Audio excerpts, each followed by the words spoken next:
काफ़ी दोस्त बैठे हुए। अभी जहलम का एक एजेंट है, वो एक बंदे ने बहुत बड़ी शिकायत की है कि उसने 25-30 लोगों को यहाँ पे भेजा था और अभी यहाँ पे जो है ना कुछ भाग गए हैं, कुछ तनाजुल करवा गए हैं, जो तकड़े थे, जो बेचारे नए थे वो फंसे हुए हैं। तो उसको भी रेंटल कंपनी में उन्होंने ठोस दिया था।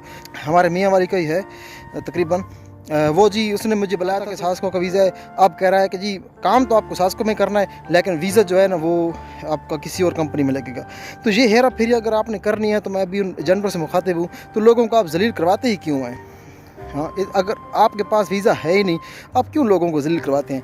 इस बात का 90% जो है ना धोखा होता है। ये जो कहते हैं ना कि जी फ़लाँ कंपनी का वीज़ा लगेगा, फ़लाँ में काम करना है, ये रेंटल कंपनी होती है या ये वो कंपनी होती हैं जिनको यहाँ पे ना जहाँ की गवर्नमेंट उनके करतूतों की वजह से वीज़े नहीं देती, तो फिर वो बंदे किसी और चाचा मामे की कंपनी में बुलाकर फिर अपनी कंपनी में उनका ट्रांसफ़र करवाते हैं। जी अस्सलाम वालेकुम।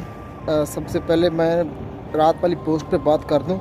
रात को मैंने एक पोस्ट की थी कि अगर आपकी गाड़ी धुआं छोड़ती है तो इस चीज़ पर भी अभी आपको मुखालफा होगा। तो बाकी की तफसील मैंने कहा था कि सुबह आपसे शेयर करूंगा, तो अभी सुबह हो गई है, तो मैंने सोचा कि हस्बे वादा इस पे अमल किया जाए यार, तो अच्छी बात है। तो मैं सोशल मीडिया इस्तेमाल कर रहा था, देख रहा था, तो वहाँ पर मैंने एक विजुअल देखा तो जिसमें ना शुरता गाड़ी को चेक कर रहा था, डियाना को, और उसमें वो बाकायदा एक्सीलेटर देख के ना गाड़ी का, तो उसके बाद वो सिलेंसर की तरफ देख रहा था और वो रिकॉर्ड भी कर रहे थे कि ये देखें धुआं कितना छोड़ रही है गाड़ी। तो आपको पता होगा जो आजकल जहाँ पे जो जफाली गाड़ियाँ हैं ये बहुत धुआं छोड़ती हैं कभी कभी।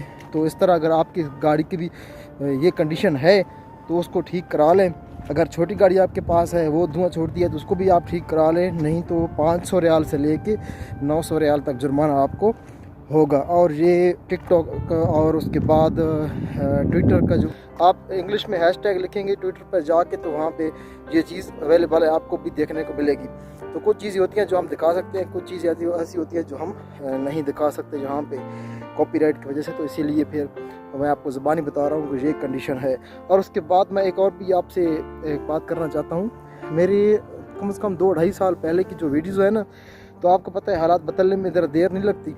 तो कुछ सब्सक्राइबर मेरे ऐसे हैं, फॉलोवर ऐसे हैं जो फेसबुक पेज पे अभी जुड़ रहे हैं, तो वो वाली वीडियो जो देखते हैं ना, यूट्यूब पर भी जाते हैं क्योंकि चैनल मेंशन किया हुआ है मैंने फेसबुक पेज पर। तो वो वाली वीडियोस जब देखते हैं तो वो कहते हैं जी इसका वीज़ा कहाँ से मिलेगा, इसका कहाँ से मिलेगा, इसका कहाँ से मिलेगा। मेरे प्यारे भाई, जितने भी मैंने वीडियोज़ बनाई हुई हैं ना, उनमें से एक के वीज़े के लिए भी नहीं बनाई हुई, वो सब की सब आपकी मालूमात के लिए बनाई हुई हैं। मेरा मकसद सिर्फ इतना होता है कि अगर कंपनी में कुछ ना कुछ गड़बड़ ज़्यादा हो ना, थोड़ी बहुत तो हर कंपनी में होती है, हर कंपनी में थोड़ी बहुत टेंशन है।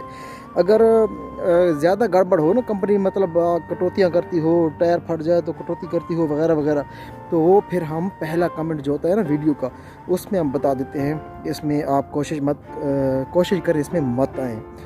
तो ये तरीक़ाकार होता है। बाकी मैंने भी यहाँ पे रोज़ी रोटी करनी है, मेरी इज़्ज़त का भी ख्याल रखा करें। बाज़ औक़ात ड्राइवर पूछ रहे होते हैं कि वीडियोज़ में तो आप तारीफ़ कर रहे होते हैं, लेकिन पहला कमेंट जब हम पढ़ते हैं मिसाल के तौर पर अलजाबरी कंपनी का, तो वो उसमें तो आपने कुछ और बताया हुआ है। जैसे अल हवेला कंपनी है, ट्रिप भी इसका सही, काम भी इसका सही है, महीने के पैसे भी सही बचते हैं, लेकिन जब आप छुट्टी जाने का नाम लेते हैं ना, तो आपको कमरे पे 6-7 महीने वो बिठाता है। तंग आकर ड्राइवर कहता है जी मैं फिर गाड़ी चलाता हूँ। तो छुट्टी देने के लिए ये अल हवेला कंपनी बहुत बेकार है। तो ये वजह होती है बेसिकली जो मैं आपको मना कर रहा हूँ कि इसमें मत आएँ, इसमें मत आएँ। कुछ कंपनियाँ जो ज़्यादा ख़राब हैं, जैसे अल शरिया हो गई, वो बेचारे ड्राइवरों को घर भेजता है तो जो है ना उनसे पता नहीं किस किस्म के वो साइन करवा लेता है। अभी ड्राइवरों को भी पता होगा, जिन्होंने किए हैं उनको पता होगा, तो उनसे किसी किस्म का ना वो फिंगर करवा लेता है वो। उसके बाद ड्राइवर कहते हैं कि हम वापस अगर आना चाहें, 1 मिनट सॉरी, उसके बाद ड्राइवर कहते हैं कि अगर हम वापस आना चाहें तो सिर्फ उसी कंपनी में आ सकते हैं, बाकी किसी और में नहीं आ सकते। तो ये मसला है मेरे प्यारे भाई। असल में ये प्रॉब्लम होती हैं जो है ना बाद में आपको फेस करना पड़ सकती हैं। तो इसीलिए मैं पहले आपको जो वीडियो को जो भी पहला कमेंट होता है ना, यूट्यूब वाली वीडियो की बात कर रहा हूँ। फेसबुक पर तो कुछ मौजूद ही नहीं है। फेसबुक पर तो 3-4 शायद आपको वीडियोज़ मिल जाएँ तो बड़ी बात है। फेसबुक और यूट्यूब पर तो कम से कम 40-50 कंपनी के जो है ना इन्फॉर्मेशन पड़ी हुई है, लेकिन सिर्फ मालूमात की हद तक मैंने आपको बताया हुआ है। बाकी जो है ना वीज़े की जहाँ तक बात करें तो आजकल एजेंट लोग जो है ना, पहले भी मैं बताता रहता हूँ कि एजेंट लोग आजकल बहुत जुल्म कर रहे हैं। तो आप भी कोशिश किया करें, इनके पीछे ना पड़ा करें, क्योंकि ये आपको बुलाते हैं, कहते हैं जी आ जाएँ, वैकेंसी है, मुझे भी यहाँ पे वैकेंसी भेज रहे होते हैं, इनको पता है, इनके पास ग्रुप होते हैं या इनके पास सोशल मीडिया हैंडल है, तो ये हमें मैन पावर दे सकते हैं, बंदे इनके पास होंगे। तो मैं भी कभी कभी बस उन पे एतबार कर देता हूँ, मैं पोस्ट कर देता हूँ कि जी फ़लाँ बंदे के पास वैकेंसी है। जब लोग जाते हैं तो टेस्ट इंटरव्यू देते हैं, मेडिकल कराते हैं, वो बेचारे फिर 2 महीने के बाद 1.5 महीने के बाद मुझसे रब्ता कर रहे होते हैं कि यार अभी तो मेडिकल भी ख़त्म होने वाला है, क्या करें। एजेंट ने पहले ये कहा, अभी ये कह रहा है। आज ही एक दोस्त का मैसेज सुबह सुबह आया हुआ था, कह रहा था कि जी वो फ़लाँ एजेंट, अभी मैं उसका नाम नहीं लेता, हमारे मियाँ वाली का ही है तकरीबन, वो जी उसने मुझे बुलाया था। तो पहले कहा था कि सास्को का वीज़ा है, अब कह रहा है कि जी काम तो आपको सास्को में करना है, लेकिन वीज़ा जो है ना वो आपका किसी और कंपनी में लगेगा। तो ये हेरा फेरी अगर आपने करनी है, तो मैं अभी उन एजेंटों से मुखातिब हूँ, तो लोगों को आप जलील करवाते ही क्यों हैं? हाँ, अगर आपके पास वीज़ा है ही नहीं, आप क्यों लोगों को ज़लील करवाते हैं? इस बात का 90% जो है ना धोखा होता है। ये जो कहते हैं ना कि जी फ़लाँ कंपनी का वीज़ा लगेगा, फ़लाँ में काम करना है, ये रेंटल कंपनी होती है, या ये वो कंपनी होती हैं जिनको यहाँ पे ना जहाँ की गवर्नमेंट उनके करतूतों की वजह से वीज़े नहीं देती, तो फिर वो बंदे किसी और चाचा मामे की कंपनी में बुलाकर फिर अपनी कंपनी में उनका ट्रांसफ़र करवाते हैं, उनकी जो है ना आदतों की वजह से। तो ये असल मसला होता है, जो नए बंदों को पता नहीं होता, वो फिर बेचारे फिर धक्के खा रहे होते हैं, तरह तरह की मुसीबतें परेशानी उनके। पाकिस्तान में भी वो हालात तो आपको पता है क्या लगे पड़े हैं। तो हमें इस बात का अच्छा अंदाज़ा है। पहले हम लोग 20-30 हज़ार रुपये अगर भेजते तो वो निज़ाम अच्छा चल रहा था। आज से 1.5 साल पहले की बात है, 30 हज़ार रुपये में घर का नुकसान जो है ना, बग़ैर अगर कुछ दुख बीमारी ना हो तो घर का अच्छा सर्कट चल रहा था। अब हम लोग 1 लाख रुपए भेजते हैं, महीने के बाद पूछते हैं 1 रुपया नहीं होता। तो वो लोग वहाँ से बहुत तंग हैं।